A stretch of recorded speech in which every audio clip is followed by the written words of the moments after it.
नमस्कार, आप सभी का स्वागत है। आप देख रहे हैं न्यूज 24। मैं हूं आपके साथ अंजलि आनंद। पीडीए की जगह पीडीएम यानी कि भीतर समान वही, बस पैकेजिंग का अंतर है। लेकिन बहुत ही मशहूर कहावत है कि कांच की हांडी बार बार नहीं चढ़ती। 2024 के चुनाव में अखिलेश यादव का जो पीडीए हिट रहा, जरूरी ये नहीं है कि आगे भी वो परिणाम देते रहे, लेकिन सियासी पार्टियों ने इसे चुनावी जीत का मंत्र मान लिया है। तभी तो बीजेपी के भीतर से पीडीए की जगह डीपीए की बात निकली। तो अब मायावती उपचुनाव में पीडीए का जवाब पीडीएम से देने की तैयारी में है, जबकि यही पीडीएम जब पल्लवी पटेल ने अपनाया तो फ्लॉप साबित हुआ। हालांकि यूपी में बीएसपी की हार सिर्फ इसलिए नहीं हुई कि पार्टी कमजोर हुई है, बल्कि इसकी एक वजह यह भी रही कि गठबंधन, खासकर अखिलेश यादव बीएसपी के वोटर्स को यह समझाने में कामयाब रहे कि मायावती को वोट देना अपना वोट खराब करना है। और मायावती यूपी में बीजेपी की टीम बी बन चुकी हैं। ऐसे में अमूमन उपचुनाव से दूर रहने वाली बीएसपी नई तैयारियां और बदलाव के साथ उपचुनाव के दंगल में यूपी से हरियाणा तक अपनी सियासी साख को बचाने मैदान में उतरेंगी।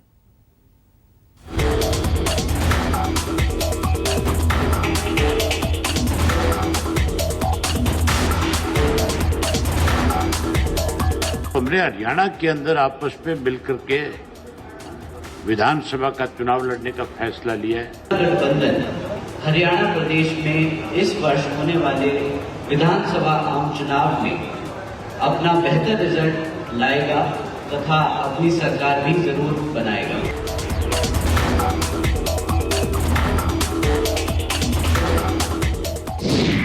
पीडीएम से होगा पीडीए का सामना, मकसद सत्ता का समीकरण साधना।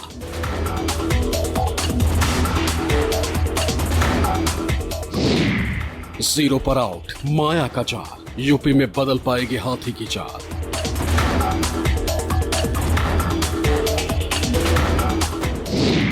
पिछड़ा दलित मुस्लिम से प्यार, क्या फिर से बनवाएंगे यूपी में सरकार।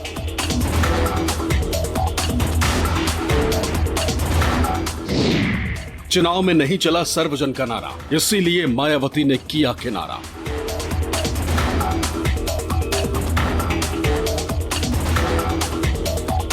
पैंतालीस दिनों में बहन जी यानी मायावती की राजनीति 360 डिग्री घूम चुकी है।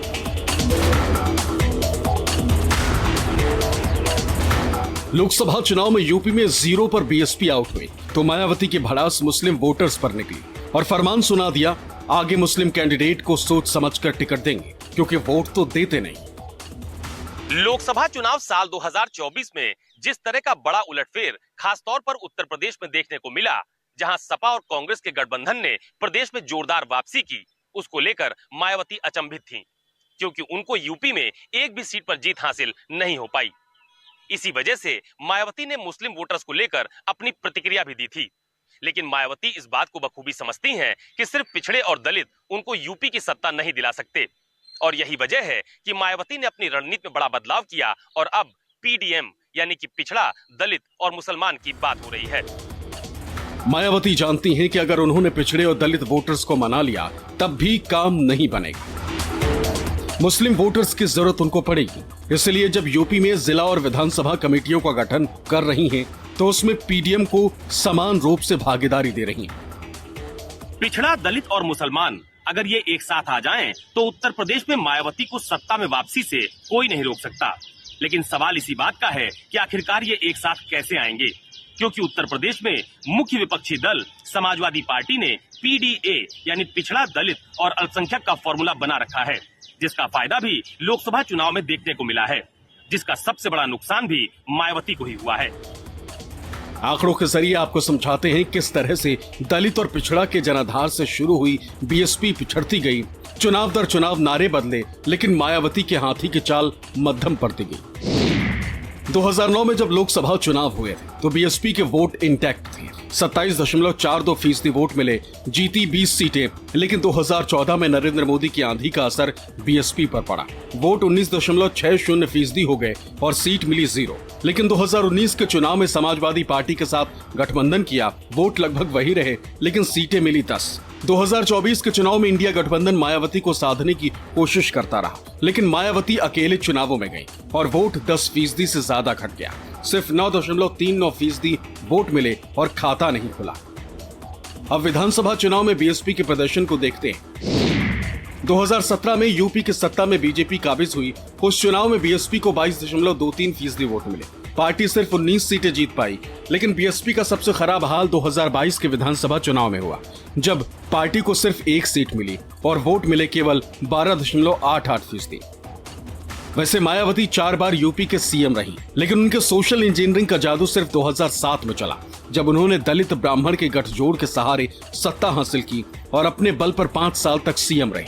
लेकिन इसके बाद मायावती सियासी तौर पर पिछड़ती चली गई। वो किसी के साथ नहीं है, न दलित के साथ है, न पिछड़े के साथ है, न मुसलमान के साथ है। वो केवल पैसे के साथ हैं। पैसा इतना कमज़ोर कर दिया है कि वो जीरो पे आ गए। अब वो जीरो पे हैं, जीरो पे आउट हो जाएंगी। अब उनकी राजनीति यहीं से ख़त्म होती नज़र आती है। बहुजन समाजवादी पार्टी के सुप्रीमो मायावती जी का अपना दल है और उनकी अपने दल की कार्यशैली होती है। लेकिन पिछले दशक में आपने देखा होगा कि ना उन्होंने दलितों के लिए कुछ काम किया, ना तो उन्होंने मुसलमान वर्ग के लिए कोई काम किया। सिर्फ और सिर्फ वोट की फसल के लिए उन्होंने इस तरह की स्ट्रेटजी प्लानिंग अपनाई है। लेकिन दलित और माइनॉरिटी और जितना भी समाज है मायावती जी को नकार चुका है, क्योंकि मायावती जी भारतीय जनता पार्टी के एजेंडे के रूप में काम करती हैं। उत्तर प्रदेश की जनता बीजेपी को हटाना चाहती है और हटा वही पाएगा जो मौजूदा सत्ता से लड़ेगा। अगर सत्ता से आपकी लड़ाई थोड़ी सी भी कमजोर हुई तो निश्चित तौर पे जो सत्ता में बैठे लोग हैं बहुत ही होशियार लोग हैं। कोई पीडीएम बना ले या कोई और चूज बना ले, जब तक सड़क पे नहीं उतरेंगे लोग, जब तक समाज के मुद्दों को सरकार के सामने नहीं रखा जाएगा, तब तक कुछ नहीं। 2027 में बीएसपी यूपी के चुनाव में किस फॉर्मूले को लेकर जाएगी ये तय हो चुका है। लेकिन राजनीति की जानकारी से मायावती का संक्रमण काल कह रहे और पीडीएम की राह आसान होगी, इस पर भी शंका जता रहे। मायावती से उनके कोर वोट बैंक का मोह भंग होना सबसे बड़ी चिंता की बात उनके लिए है। इसी के दृष्टिगत मायावती ने पीडीएम यानी पिछड़ा दलित मुसलमान का एक कॉम्बो बनाने की रणनीति अपनाई है। मुसलमानों का भरोसा जीतने के लिए मायावती को अपनी पुरानी पॉलिटिक्स और पुराने मिजाज पर आना पड़ेगा, जो थोड़ा मुश्किल है। मायावती की चिंता ये नहीं कि वो सत्ता से बाहर हैं, वोटर उनको नकार रहे हैं, बल्कि वो भतीजे आकाश आनंद को राजनीति में स्थापित करना चाहती हैं, जिनको उन्होंने फिर से अपना उत्तराधिकारी घोषित किया है। और ये तब होगा जब मायावती के मूल वोटर यानी पिछड़े और दलित के साथ मुस्लिम भी साथ दें।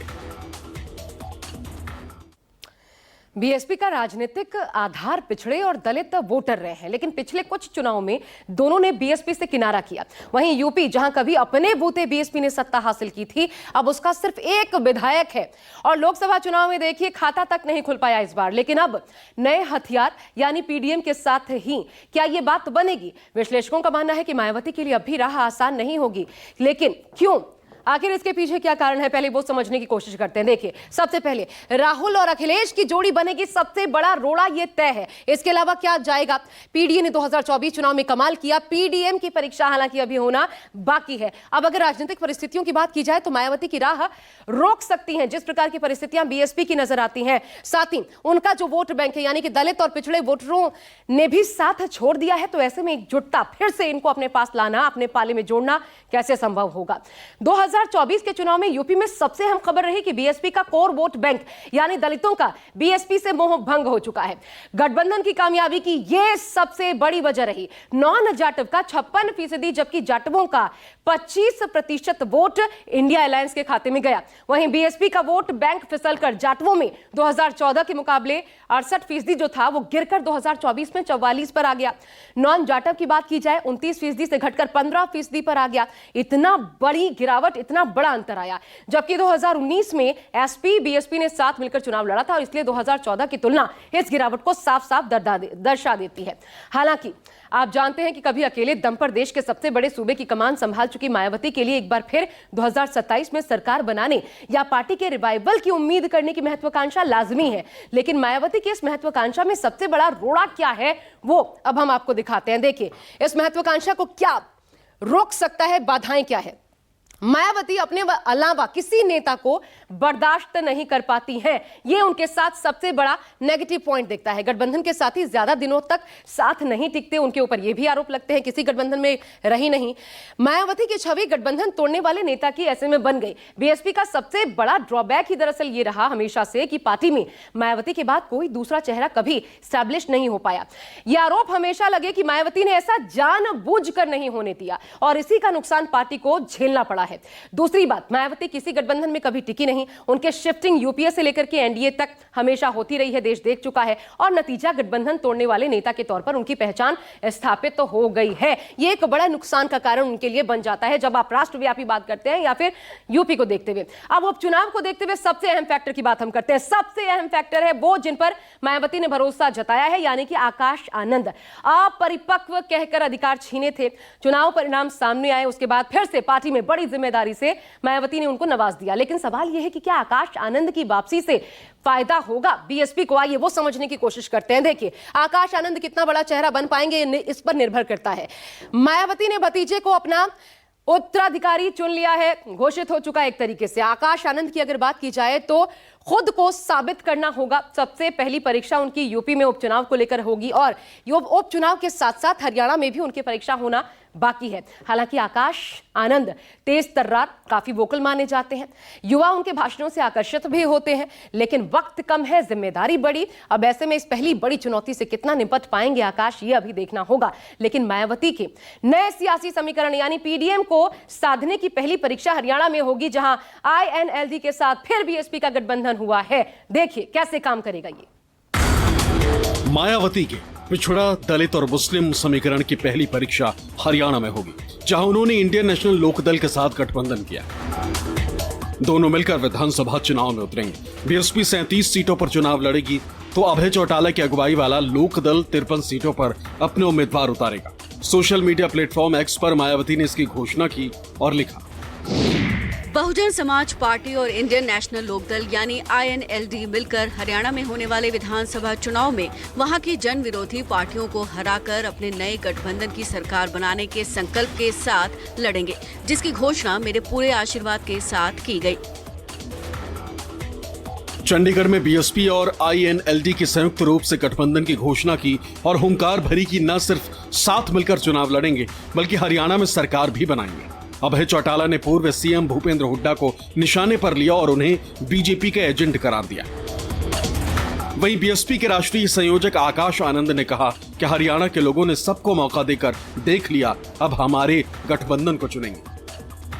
हमने आपस में फैसला किया कि न केवल बहुजन समाज पार्टी और इंडियन नेशनल लोकदल पार्टी दोनों मिलकर के विधानसभा का चुनाव लड़े, बल्कि और अन्य जो हरियाणा के अंदर जिन्होंने अपने अपने राजनीतिक दल बना रखे हैं, जो भाजपा और कांग्रेस दोनों के अगेंस्ट है, दोनों के खिलाफ है, हम उन लोगों को भी अपने साथ लेकर के एक फ्रंट खड़ा करेंगे जिसमें लोगों का और ज्यादा विश्वास बढ़ेगा और आने वाले समय में गठबंधन की सरकार इस प्रदेश के अंदर बनेगी। यहाँ पे लोगों में कितना गुस्सा और कितना आक्रोश है, किस तरह उनकी बातें नहीं सुनी गई, किस तरह उनके लिए काम नहीं किया गया।